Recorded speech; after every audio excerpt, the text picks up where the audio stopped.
বিরতির পর স্বাগত। বর্তমানে প্রযুক্তিকে ব্যবহার করে প্রতারকরা নয়া ফন্দি অবলম্বন করে প্রতারণার জাল বুনতে শুরু করেছে এবং তাতেই তাদের মূল টার্গেট হচ্ছে যে সহজ সোজা সরল মানুষের থেকে টাকা আদায় করা, বিশেষ করে চাকরি মাইক্রো ফাইন্যান্সের নাম করে বোকা বানিয়ে টাকা হাতিয়ে নেওয়া।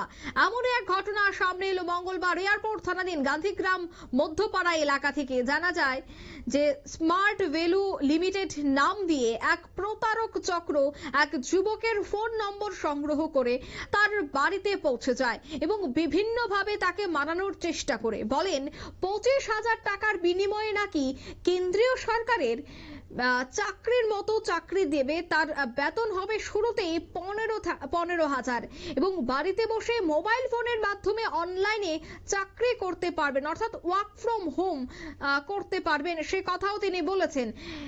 তবে যুবকটির পিতা তাদের চক্রে না পড়লে যুবকের ভবিষ্যৎ নষ্ট করে দেওয়ার হুমকি দেন।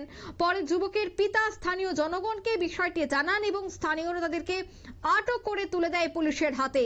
দুই প্রতারক হলো সিপাহীজলা জেলার বিশালগড় ধ্বজনগর এলাকার বাসিন্দা মলয় দেবের 20 বছরের কলেজ পড়ুয়া ছেলে সুপ্রতিম দেব, অন্যজন হচ্ছেন পশ্চিমবঙ্গের মুর্শিদাবাদের পঙ্কজ মণ্ডলের 28 বছরের ছেলে মঙ্গল মণ্ডল। প্রতারক চক্রটি দাবি করেছে তারা ফোন নম্বর টিপিএসসি থেকে সংগ্রহ করেছে।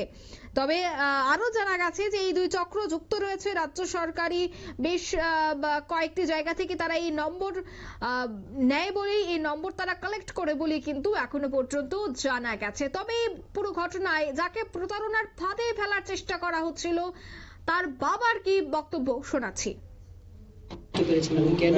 ব্যাপারটা হলো আমার ফোন নাম্বারে একটা কল এসেছে, একটা মেয়ে লোক ফোন করেছিল যে দাদা এরকম একটা জবের ইনফরমেশন আছে, জব আছে সেন্ট্রাল গভর্নমেন্টের জবের মতো, জবে জয়েনিং শুরুতেই আপনার 15 থেকে 18,000 টাকা বেতন। তো আমার কাছে ফোন করেছে, আমি তো আমার তো বয়স এই যখন 45-এর পার হয়ে গেছে, আমি কি জব করব, আমি কি আমার ফোন নাম্বারটা আপনি কোথা থেকে পেয়েছেন?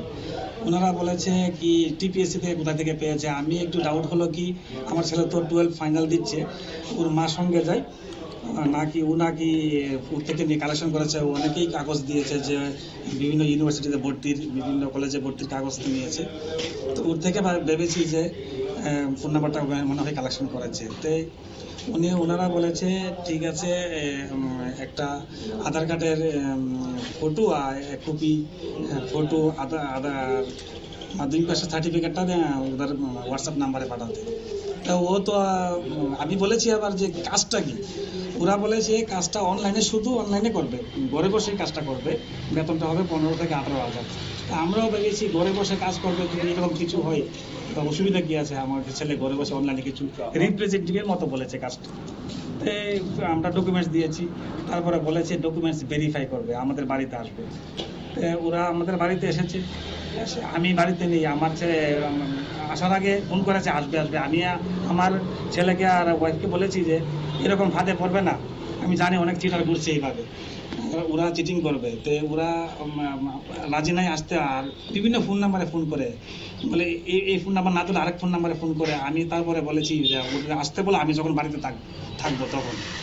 আমি যখন ওরা এসেছে আমি লগ ওর মা ফোন করেছে আমাকে, আমি বাড়িতে এসেছি। আসার পর ও আমাকে বিভিন্ন ডিটেলস বলছে, আমি যে কাজটা কি বলুন না, ও আমাকে বিভিন্ন এইভাবে খাতায় লিখে প্রলোভন দেখাচ্ছে, এই কোর্স করতে হবে, কোর্সটা করতে 25,000।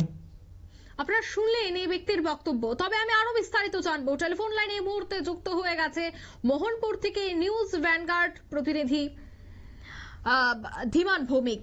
ধীমান, যে বিষয়টা বারবার উঠে আসছে যে প্রতারণার যে ফাঁদ, তাই এবার দেখা গেল যে শুধুমাত্র মোহনপুর গান্ধীগ্রাম নয়, বিভিন্ন জায়গায় এই প্রতারণার ফাঁদ এবার ছড়িয়ে পড়েছে। যদিও দুই যুবককে ইতিমধ্যে গ্রেফতার করা হয়েছে, পুলিশ আধিকারিকের কি বক্তব্য?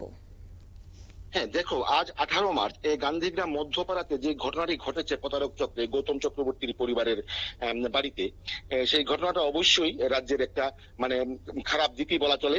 এবং আমাদের রাজ্যে বেকার সমস্যা দিন দিন বৃদ্ধি পাচ্ছে, এবং যারা প্রতারক চক্রের সঙ্গে জড়িত হয়েছে তারাও বেকার, সবারই অর্থ রোজগারের জন্য 2 নম্বরই কাজে লিপ্ত হচ্ছে। এখানে পুলিশ প্রশাসন যারা রয়েছে এয়ারপোর্ট থানাধীন, তারা বলেছে যে সঠিকভাবে তদন্ত করবে এবং এই চক্রের সঙ্গে কারা কারা জড়িত রয়েছে তাদেরকে খুঁজে বার করা হবে। এখন তো প্রাথমিকভাবে 2 জন ধরা পড়লো, একজন বিশালগড় ধ্বজনগরের সুপ্রদীপ, পশ্চিমবঙ্গের মুর্শিদাবাদ জেলার মঙ্গল পান্ডে।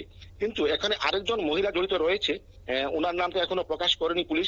তবে এই চক্রের সঙ্গে আরো কারা কারা জড়িত রয়েছে পুলিশ, এয়ারপোর্ট থানার পুলিশ সঠিক তদন্ত করছে, এবং তাদের প্রতারক চক্রে যারা জড়িত রয়েছে তাদের নাম সবাই প্রকাশ্যে আনবে। কিন্তু দেখো, এখানে অঙ্কিতা একটা জিনিস বলা ভালো, এখানে এই যে প্রতারক চক্র যারা রয়েছে তারা কিন্তু একটা ফাঁকে বলেছে তারা টিপিএসসি বোর্ড, যেটা স্বয়ংশাসিত একটা রাজ্যের একটা মানে বোর্ড রয়েছে, সেখান থেকে তাদের ফোন নাম্বার সংগ্রহ করেছে। এখন টিপিএসসি বোর্ড সম্বন্ধে একটা রাজ্যে সবার মনে একটা বিভ্রান্ত ছড়িয়েছে যে ওই বোর্ড থেকে, বোর্ড যদি সক্রিয় না হয়, বোর্ড যদি কড়া পদক্ষেপ না নেয়, তাহলে বা বোর্ড যদি খুব শক্তিশালী ভাবে যদি তাদের গোপন যে সমস্ত ক্যান্ডিডেট রয়েছে তাদের তথ্য যদি বাইরে প্রকাশ করে ফেলে, তাহলে টিপিএসসি বোর্ডের মাহাত্ম্যটা কি রইল? সে জায়গায় কি মনে হয় টিপিএসসি বোর্ডে যারা রয়েছেন দায়িত্বে তাদেরও কোন ধরনের যোগ সদস্য থাকতে পারে এই পুরো ঘটনায়? প্রতারক চক্রের যারা বিবৃতি দিয়েছে তারা বলছে যে টিপিএসসি বোর্ডের কর্মচারী থেকে বা যারা রয়েছে টিপিএসসি বোর্ড থেকে এই নাম্বারগুলো লিক হয়েছে। সুতরাং এখানে প্রশ্ন স্বাভাবিকভাবে জন্ম নেবে রাজ্যবাসীর কাছে যে টিপিএসসি বোর্ড কি তাহলে এই তথ্যগুলি সব কঠোরভাবে নিরাপত্তা দিয়ে রাখতে পারছে না? এটা তো স্বাভাবিক প্রশ্ন। সুতরাং এখানে তো টিপিএসসি আধিকারিক বা টিপিএসসি বোর্ডের কোনো কর্মচারী এদের সঙ্গে জড়িত রয়েছে বলেই স্বাভাবিকভাবে ধারণা উঠে বদ্ধ পরিপক্ক হচ্ছে। অঙ্কিতা, ধন্যবাদ।